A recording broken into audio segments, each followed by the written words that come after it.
What are you doing on Tuesday the 26th of September 2023? Because myself and Francesca Amber are coming to the Barbican Hall in London. Our event is called One Night Stand, and this one night event is all going to be about manifestation, crystal healing, and ridding your limiting beliefs to help you achieve your goals. We've curated an immersive experience that will leave you feeling inspired and empowered. Throughout the evening as well, we'll also have interactive exercises, we'll have empowering discussions, and the opportunity to connect with like-minded individuals on a similar journey towards personal growth and manifestation. There'll even be an opportunity for you to ask questions as well. This event is your chance to break free from the shackles of self-doubt and unleash your inner greatness. It's time to release those limiting beliefs that might be holding you back and step into your true potential. And if you want to come on your own, by all means do that. Single tickets are available and seating is totally unreserved, so you can even meet up with your spiritual friends and sit with them as well. Head to @CannyCrystals on Instagram and click the link in my bio. Tickets are limited, so secure your spot and be part of this transformative experience. Don't miss out on the chance to manifest your dreams and achieve your goals. We can't wait to see you there.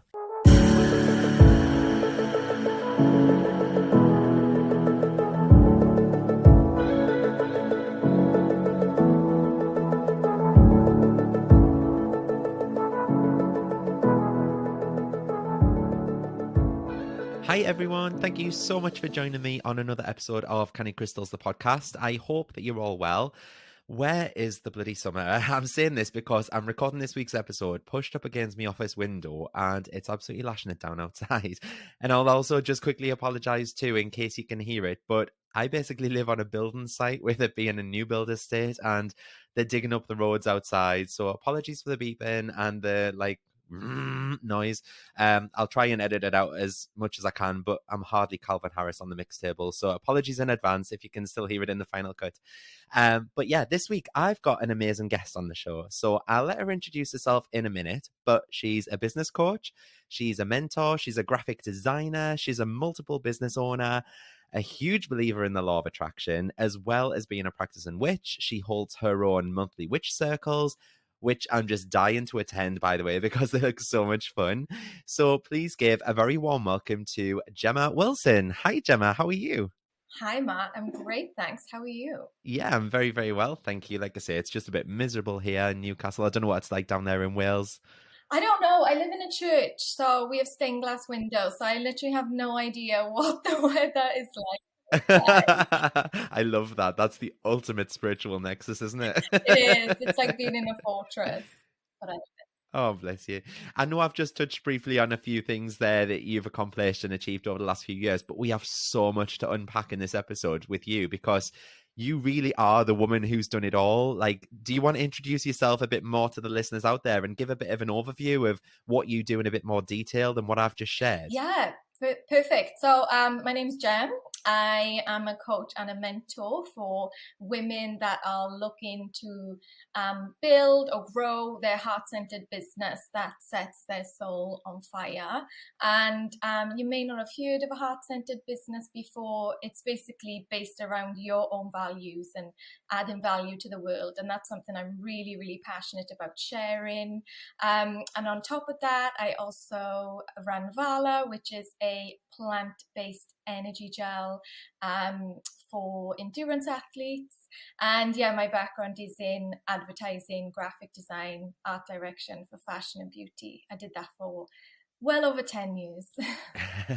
Yeah, I was just going to touch on that. I was saying, like, I knew from speaking to you previously that you were a graphic designer because that's how we first got talking, wasn't it? You ordered some crystals from me about a year ago and you were like, I love the aesthetics of your website and I love how clean it is. And I was like, oh, my partner's a graphic designer. And you were like, you can tell you've worked with one. Yeah, I remember messaging you and saying, I love that you actually sell crystals on your website and it's not a live sale. Yeah, I remember that as well because you were saying you find them quite monotonous, don't you? And a bit daunting and stuff, yeah. So what was it that made you take the leap from the corporate world and from graphic designing and to just basically go and do your own thing? Were you pushed because of the pandemic? pandemic, or was it something that you kind of just did naturally and it was the natural next step for you? Yeah, so I basically spent most of my career as a freelancer. So I had a lot of freedom over how I worked, but I would still go into an office to work. So it was called being in-house. So I technically acted like anyone else with a 9 to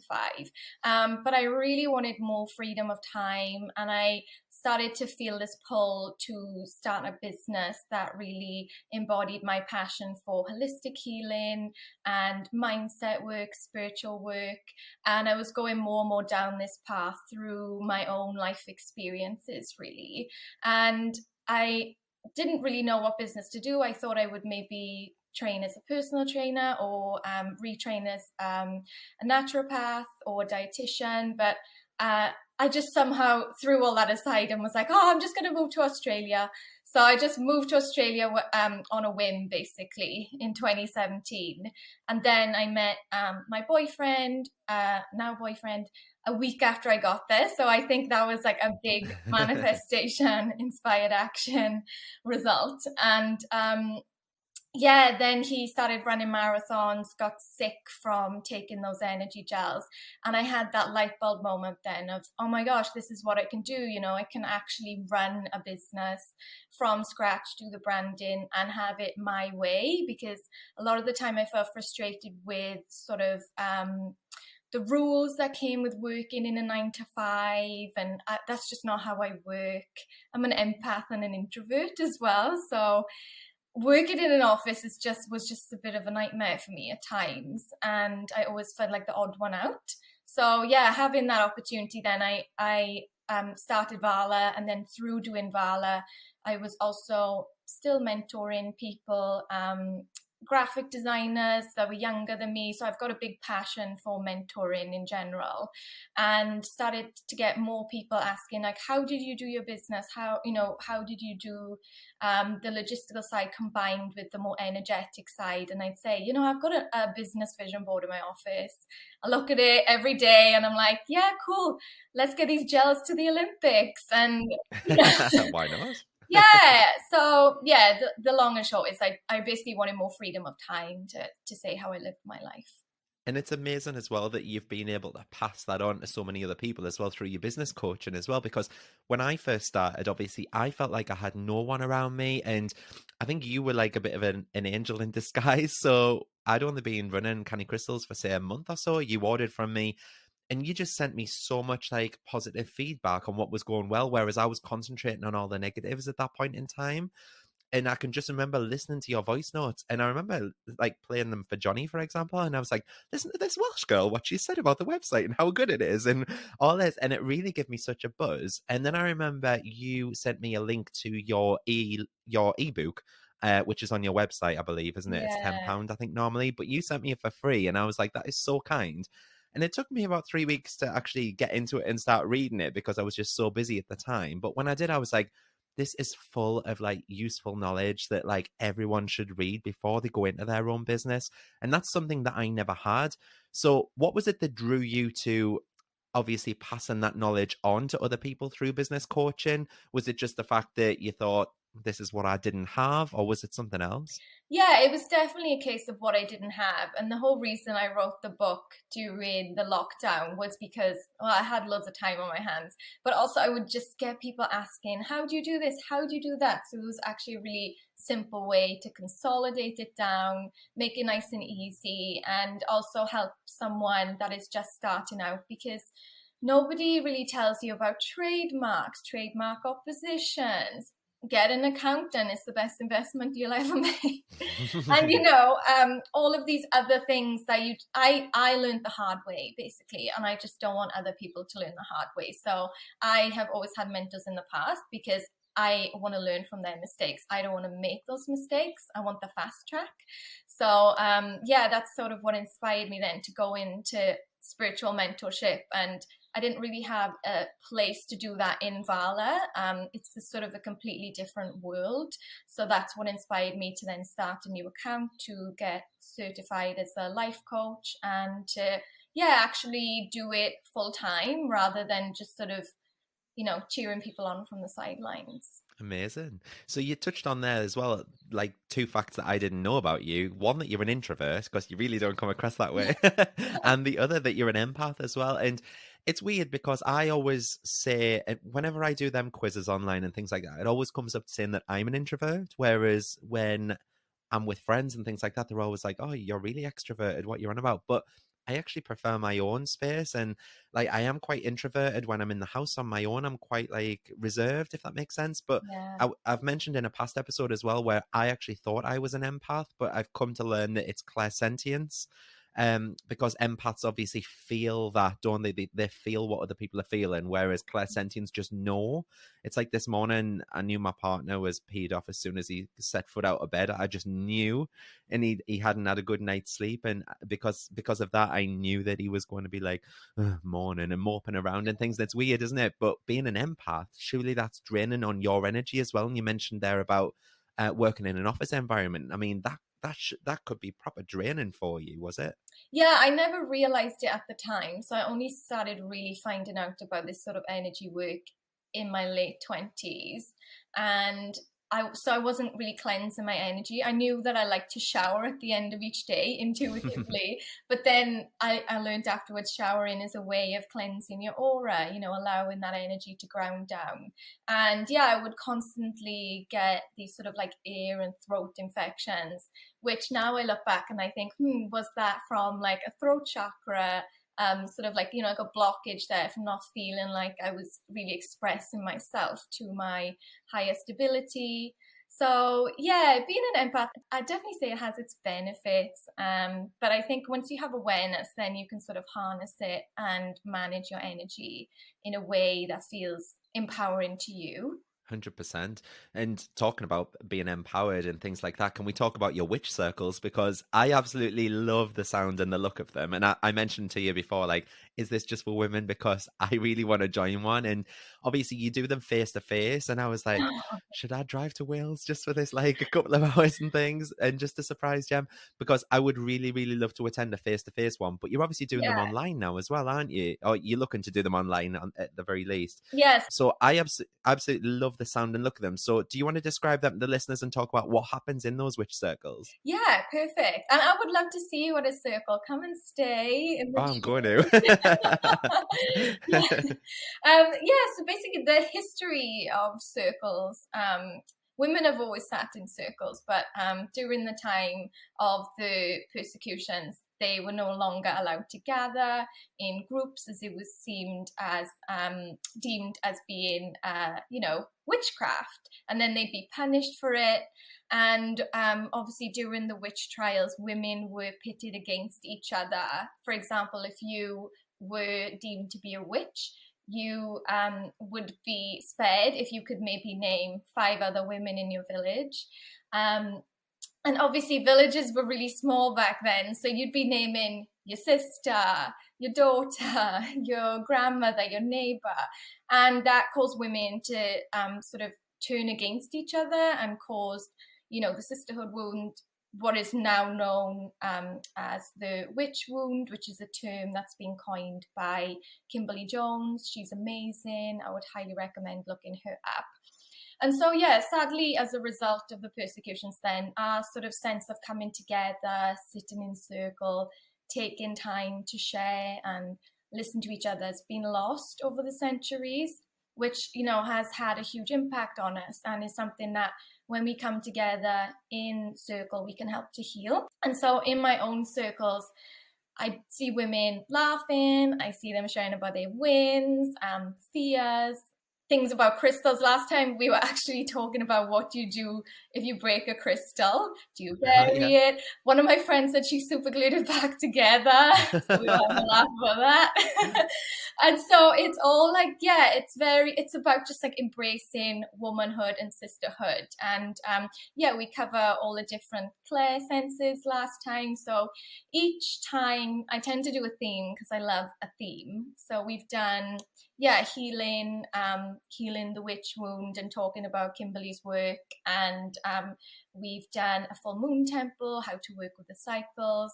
The last one we did was an angelic realm, how to connect with your angels. And more than anything, it's just this really lovely space to come together that's free from judgment. And as someone who maybe is at the beginning of their spiritual journey, sometimes it can feel quite lonely, quite isolating, because you don't know where to start, who to speak to, what to believe. And so having that opportunity to come together, that's something that's really important for me. So how are you planning to take that online then? Is this going to be like a one-off masterclass for a couple of hours where it's like a live stream event, or is it something, like a Facebook Live or something like that? How are you planning to do it? Yeah, I think it would probably be more like a Zoom. So that's the thing. When they're in circle, I can do the extra touches, like make cacao. Yeah. Everyone gets a dream pouch with a corresponding crystal in. So we'd have like a dream pouch with a crystal and a herbal tea, and then an affirmation for that month. So yeah, just trying to figure that out, how to bring that online. And the first half tends to be more like learning, practical advice, and then the second half tends to be more like a guided meditation then, and journal prompts, and then tapping in, connecting with your higher self. Oh, you've sold it for me. I'm coming. So is being a witch something that you've always thought you were and you've not just explored it? Or is it something that you've kind of been passed down generationally from like other matriarchs within your family? Yeah, so this is something my sister and I talk about a lot. So we think my mom is like a secret low-key witch, Okay. but she doesn't want to what's the word, express that or tap into it. She's been told she has psychic abilities, witch abilities, not interested. So my sister and I always thought everyone else thought like this. We thought everyone else could read the room, could feel the emotions, could suss people out. And it was only actually when I met my partner that I was like, you don't think like this? Is this not like how everyone thinks? And he's like, no. So yeah, I wasn't brought up, with a generational historical witchcraft, but living in Wales and having like half Scottish blood, there's obviously huge communities of witches, and we even have a place in Wales called Cwmgrach, which is Valley of the Witches. So there's a big history of the craft here. It's something I've always connected with. I've always loved death ever since I was a child, been fascinated by it. My goal as like an 8-year-old was to visit a graveyard. So I've had these sort of strange fascinations with, Halloween. And I just never thought anything of it. But I think because I didn't have like a book of shadows, or I didn't have a wand, or all these other like classically witchy things, I never thought, oh, I'm not a witch. Like, it's just, I like witchy things.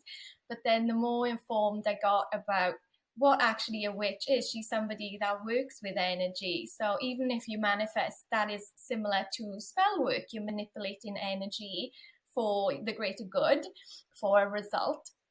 And yeah, working with herbs, having a love of animals and affinity with animals, loving nature, the cycles of nature, the moon, all of these things, I started to realize, oh my gosh, actually, I feel really connected to that. And I am a witch, and that was something I wanted to embrace. And I remember saying to my mum, oh, I guess I'm like a witch. And she's like, you're not a witch. And I was like, yeah, I am. And so just having these conversations, and now everyone's just like, oh yeah, I get it, it's fine. And I think to a lot of people, they only know the hocus pocus Sabrina witches, where they put cauldrons, and it gets to be so much more simple than that. I was going to say, I think it's a lot more socially acceptable to say that you're a witch these days as well, especially because there's no more persecutions and things.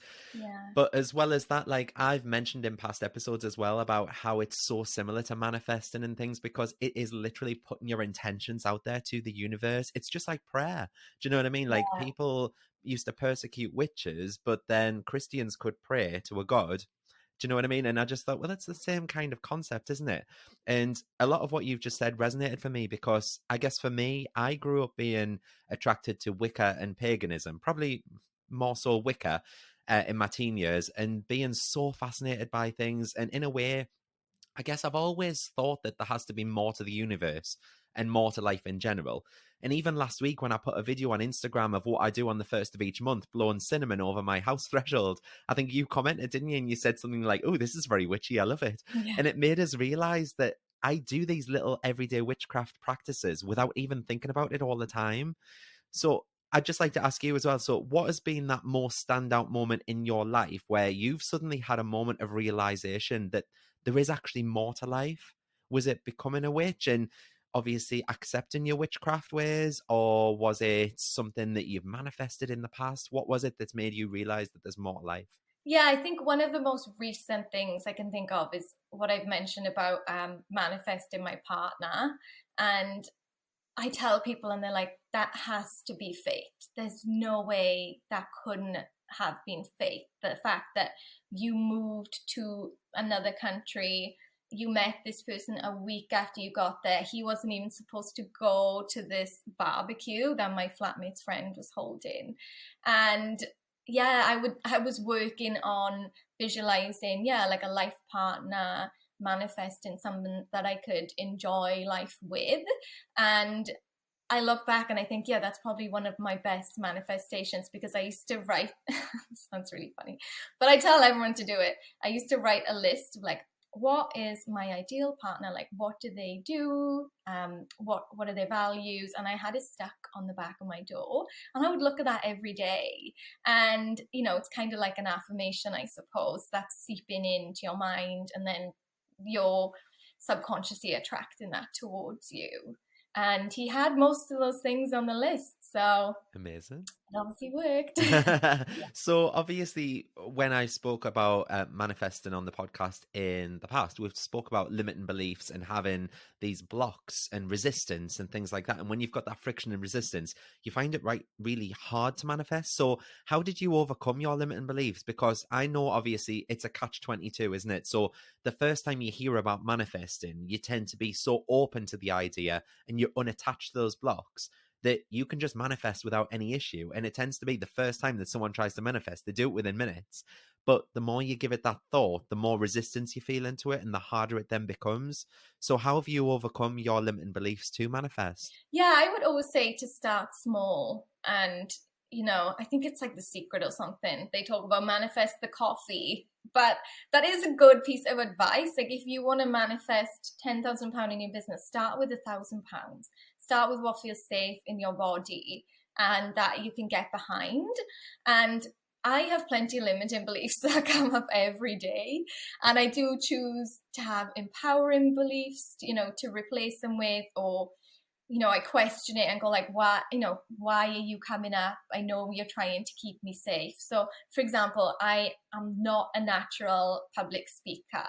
It terrifies me, but it's something that holding a sister circle, I knew if I want to hold a sister circle, I have to sit in front of like up to 10 women and talk without a script, not flub my words. And so I was like, right, what can I do to work through this? And so one of my favorite phrases is, fear and growth cannot coexist. Love that. So you cannot be, simultaneously afraid and growing. If you want to go after your dreams, do something you've never done before, it is going to feel a little bit uncomfortable. But I would say try to find something to help support you. So for example, public speaking is not my jam, but I want to do it. I want to get better at it because it allows me to serve my clients better, allows me to hold bigger workshops. So I found this amazing lady called Charlotte. She runs a workshop called Body, Breath, Voice, which is in Cardiff and Swansea. And that's all about learning how to speak as yourself confidently and using different techniques, breathing techniques. So she's a yoga instructor as well. So really finding someone that connects with you to help you move through it, whether that's a coach, a mentor, or somebody like I just mentioned, like Charlotte. I love that as well. Because I think obviously when you find that community spirit as well, and you find those like-minded people, you find your spirituality a lot easier to explore. I know since obviously I've been doing the podcast, I get loads of messages week after week about people saying, oh, thank you for bringing this up. And next week, can you talk about this, for example? And even though I'm half the time just speaking to a wall and this microphone just sat here and it seems like nobody's listening, it's nice the messages that you get afterwards, isn't it? And it's just that community spirit and things like that. Have you ever thought about doing a podcast yourself? Because honestly, I'm loving this episode so far. And I'm just thinking, like, you've got so much wisdom and so much knowledge. It would be a shame to like not share that with the world. Yeah, I have a few people ask, would I do a podcast? But I think I would love for you to do like a witchcraft podcast or something and do like different practices each week. That would be amazing. yeah, that's the thing.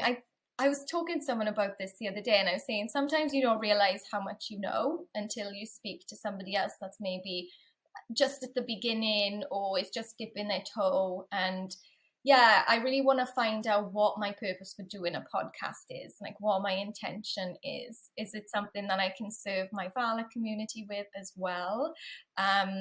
Or is it something that is purely spiritual?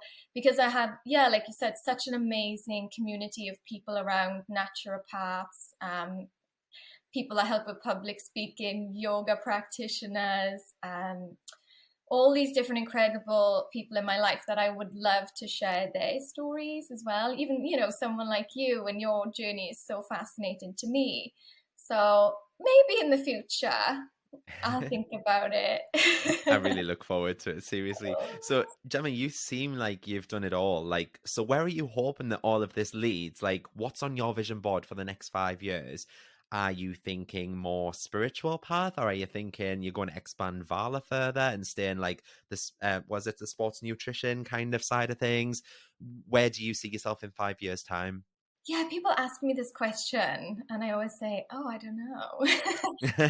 Give me an answer. Things that I want to do, but I'm never like, this has to happen by this day. I think the older I get, the more passionate I become about how I want to feel rather than what I want to do. So I want to feel more free. I want to have freedom of time. I want to serve more people and help more people and make grow two profitable businesses in a way that feels fun and aligned and breaks the rules. And you shouldn't be able to do it, but because you believe and because you see things differently, that makes it possible.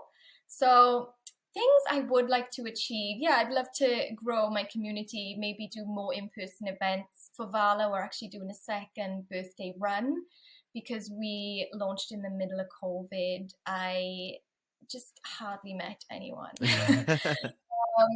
So that's really nice. I'm such an advocate for community and the joy that community can bring, and having an ongoing connection with your customers, with your clients, seeing the growth.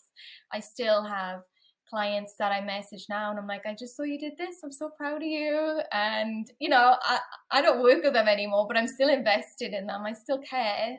So yeah, growing community probably is the biggest one. Amazing. And I mean, like I say, like you've just mentioned there, sorry, Vala turned 2 as well. Like, how did you celebrate that? Like 2 years, that's absolutely amazing for you to launch during the pandemic and for it to be as successful as it has been. I mean, I've even had the sachets myself. I took up running.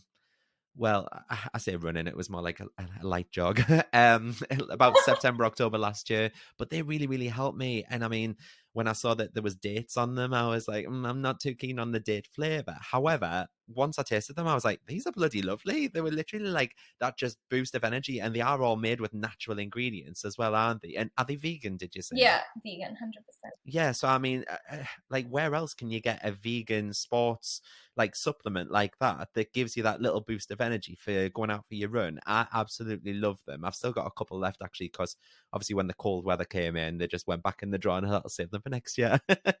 But obviously, Vala turned 2.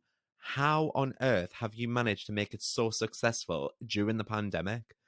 Did you think that was kind of a blessing in disguise with it being online? Or do you think it would have been harder for you if you'd had to done it face to face and things weren't as online as they are now? Yeah, so I would, go back to community. So the one benefit of being forced to go online was that we managed to build community in a way that felt really authentic. And if somebody bought they would message on, Instagram, and I could have a dialogue with them, find out what they loved. And then as clubs started opening back up, runs, these people would say, oh, can I have a box for my club? Can I take some on, my club run? And then just spread word of mouth. I'm a big believer in sustainable growth, and I always encourage that.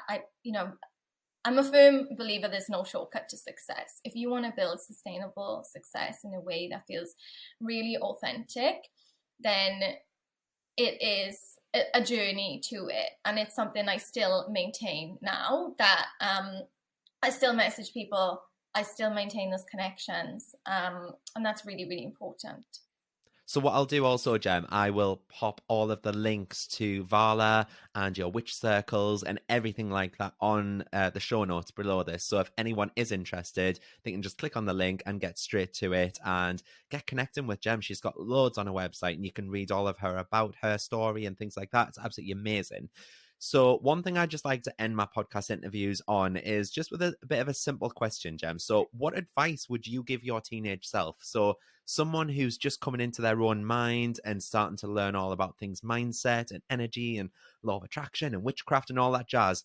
What advice would you give your teenage self? I would say you can only join the dots when you look back, and that it's never too late to change your mindset, to create new habits. Neuroplasticity is an amazing, amazing thing. The fact that we can have new thoughts and create new feelings in our body. It's never too late to live this life that you want to live, no matter how old you think you are. I was 30. I moved back into my parents to start a business. I didn't even have money for a car. So it's so easy, I think, to look at people sometimes from the outside.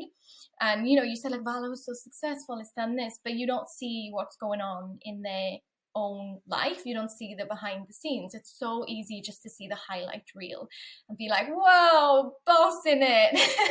But what these people are doing to get there, and that's not just me, that's like so many founders and entrepreneurs I know as well. But I'd always say everything happens for a reason, which sounds cliche. My mum always used to say to me, ride with the tide, like just go with it sometimes, like, and that's kind of the law of attraction. The more you resist, it persists, as Carl Jung says. Just embrace the ride and accept that these things are happening for you, and you can look back and see how and why they happened.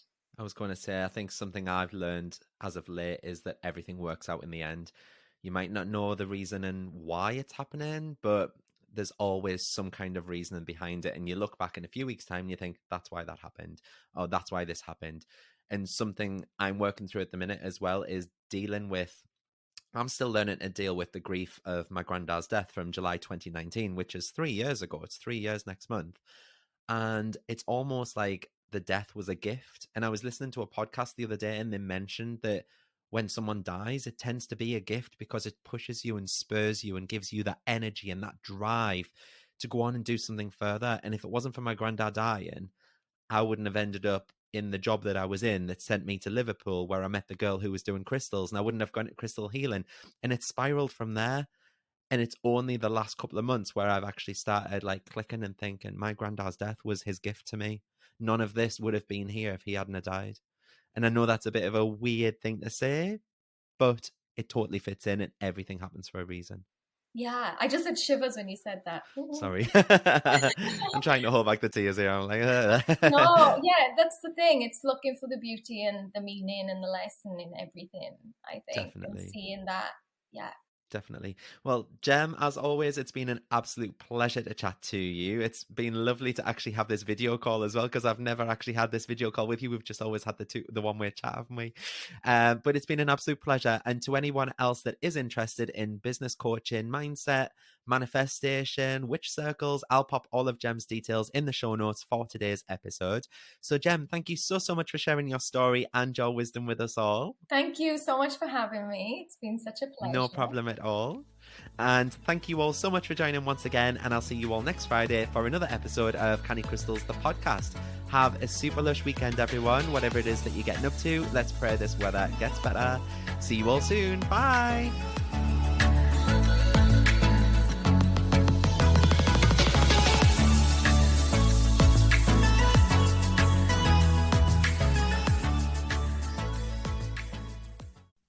come and join me in the Manifest with Mart community.